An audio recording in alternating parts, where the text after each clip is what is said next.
Back with a couple of Olympians now, including an Olympic champion. You were getting pumped up just watching that. You're jumping in your chair here. I mean, you ask any young skater what they want, and they say they're 3 years old, 5 years old. I want to be an Olympian. I remember saying that. You see the promos, you hear the Olympic music.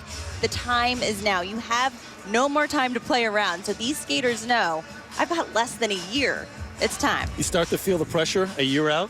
Certainly. I mean, already I'm sure the skaters are thinking about music that'll make that Olympic moment happen. They're thinking about what the summer is going to look like. Yeah, they have a few more big events to get through this season, but it really does come down to the Olympics. We mentioned tonight, you've got the ladies short program, that big rivalry, Gracie Gold and Ashley Wagner. They had practice earlier today. We were out here watching, and Gracie Gold, who's trying to come back from a difficult, and that's an understatement, season.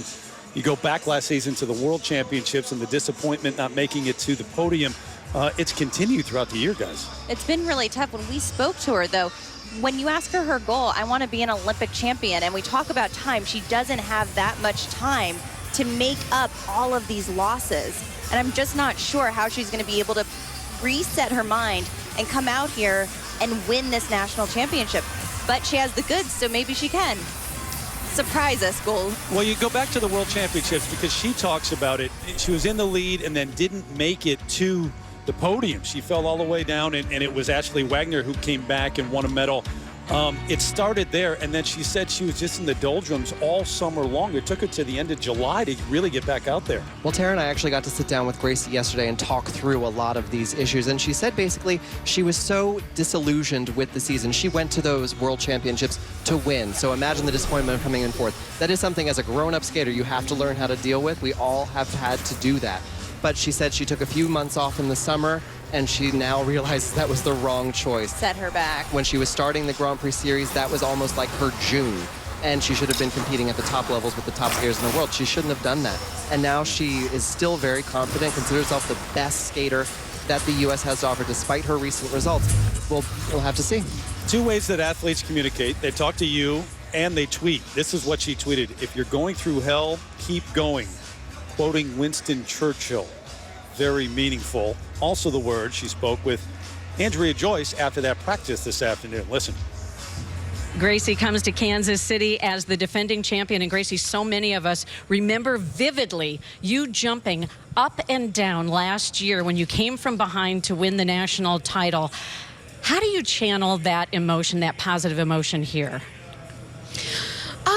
You know, I just know what I accomplished last year after kind of the difficult short program, and I'd really had a great year. There was no reason to have a mistake, and just being able to skate that well with that group of ladies, everybody put out their best performance, and to know that mine was the best with a comeback was really, you know, it was that huge emotional feeling.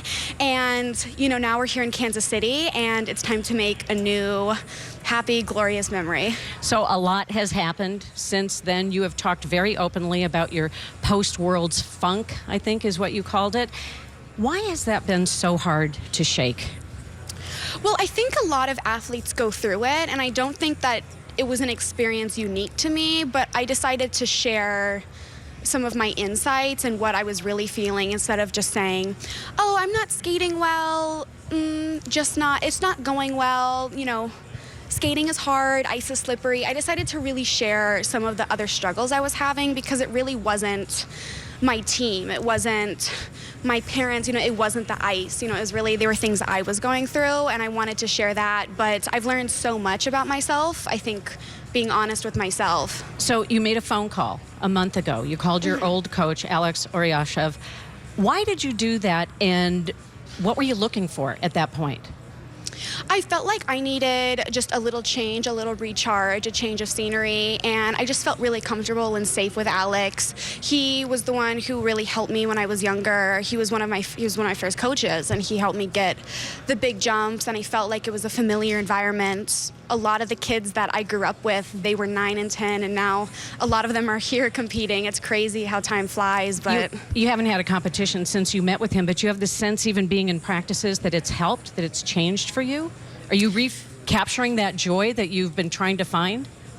Yeah, I think I just needed to go back to my roots and why I wanted to start skating, in a sense. A little over-dramatic in, you know, that sense, but essentially that's what I wanted to do, and I just needed to step back, kind of to my hometown, so to speak. And I think that it just gave me a sense of that I'm going to be okay. Where are you on that journey, though, in terms of recapturing that joy? And would you say that this is still a bigger mental challenge or a physical challenge for you as you embark on this, trying to defend your title?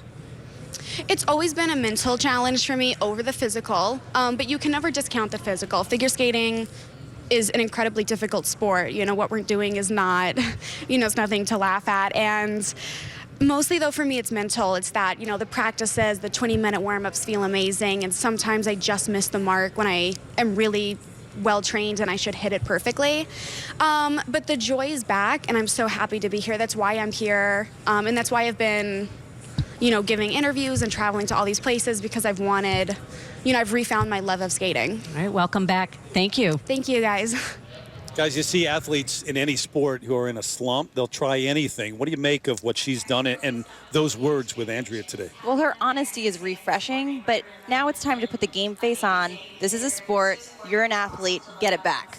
Agreed. I think that Gracie Gold has spent a lot of time up in here, and at the end of the day, you just have to get on that ice, let your muscles take over, and do the job. Hard to leave yourself alone, though, isn't it? In the biggest moment of the year.